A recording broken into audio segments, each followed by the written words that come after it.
Selamat pagi Bu Cynthia, senang sekali akhirnya kita bisa bertemu langsung di sini. Selamat pagi Pak Hieronymus. Saya juga sangat antusias. Saya dengar banyak hal menarik yang bisa saya pelajari hari ini. Baik Bu Cynthia, sebelum kita mulai diskusi kita pagi ini, mari kita duduk agar lebih santai untuk diskusi. Terima kasih Pak Hieronymus. Mari kita mulai dengan tujuan utama Ibu, untuk mengikuti pelatihan penguatan fungsional Widyaiswara, khususnya pada mata pelatihan pemanfaatan pembelajaran digital. Apa yang ingin Ibu Cynthia capai pada pelatihan ini, khususnya mata pelatihan pemanfaatan pembelajaran digital? Pak Hieronymus, saya ingin meningkatkan cara saya mengintegrasikan teknologi dalam pembelajaran. Saya ingin materi saya lebih interaktif dan menarik. Bu Cynthia, terdapat 4 materi pokok pada mata pelatihan pembelajaran digital, salah satunya yaitu dasar-dasar media presentasi. Menurut saya, ada 6 elemen kunci yang perlu kita perhatikan, agar presentasi kita interaktif dan menarik.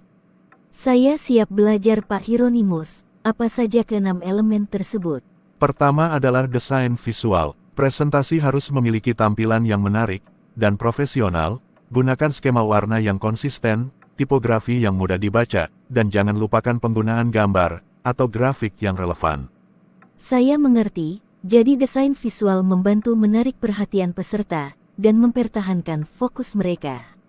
Benar sekali. Kedua, kita perlu membuat konten kita interaktif.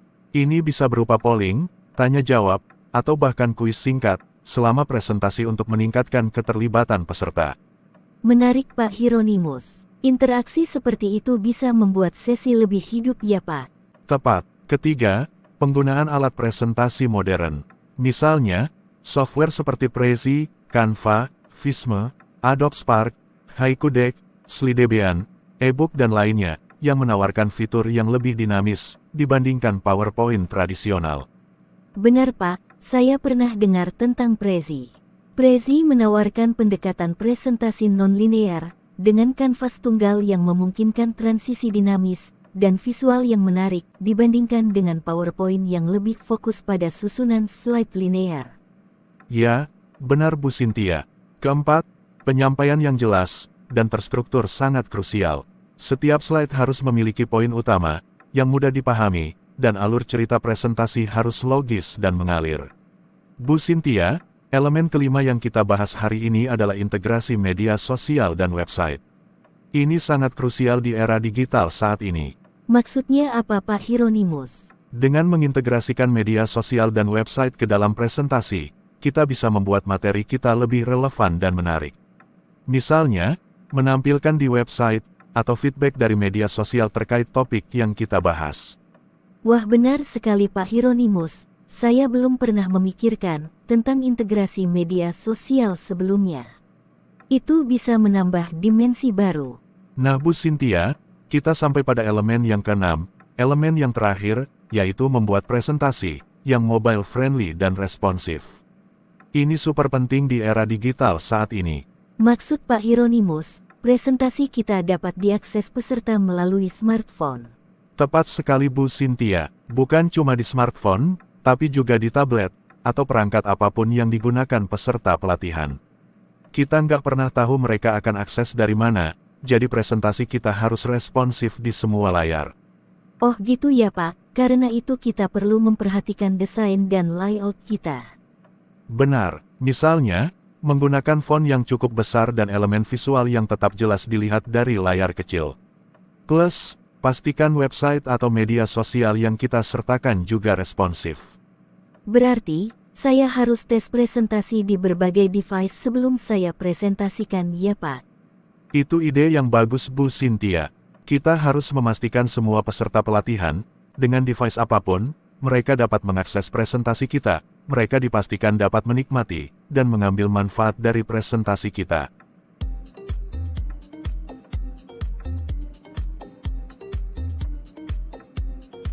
Nah Bu Cynthia, kita sudah membahas banyak hal pagi ini, dari desain visual hingga kebutuhan akan presentasi yang responsif, dan mobile friendly. Bagaimana tanggapan Bu Cynthia? Saya merasa dapat wawasan baru Pak Hieronymus. Saya tidak sabar untuk menerapkan semua yang kita bahas ke dalam praktik mengajar saya. Terima kasih banyak atas bimbingannya Pak Hieronymus. Saya senang mendengarnya Bu Cynthia. Perlu kita ingat Bu Cynthia, perjalanan mengajar adalah proses pembelajaran yang berkelanjutan. Jangan ragu untuk bereksperimen, dan selalu cari cara baru untuk meningkatkan interaksi dengan peserta pelatihan.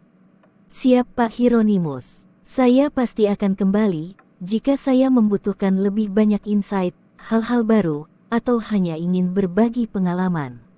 Silakan Bu Cynthia, untuk mendapatkan lebih banyak lagi praktik-praktik baik yang telah saya lakukan, silakan Bu Cynthia mengunjungi beberapa platform pembelajaran saya. Di antaranya, di website saya di go.elearning.com, di Play Store saya GoCoach, dan di beberapa media sosial saya lainnya. Saya senang apabila dapat berbagi dan berkolaborasi dengan Bapak dan Ibu Widyaswara lainnya. Sampai jumpa Pak Hieronymus. Terima kasih sekali lagi. Sama-sama Bu Cynthia, sehat dan sukses selalu, untuk Bu Cynthia dan Bapak Ibu Widyaswara lainnya.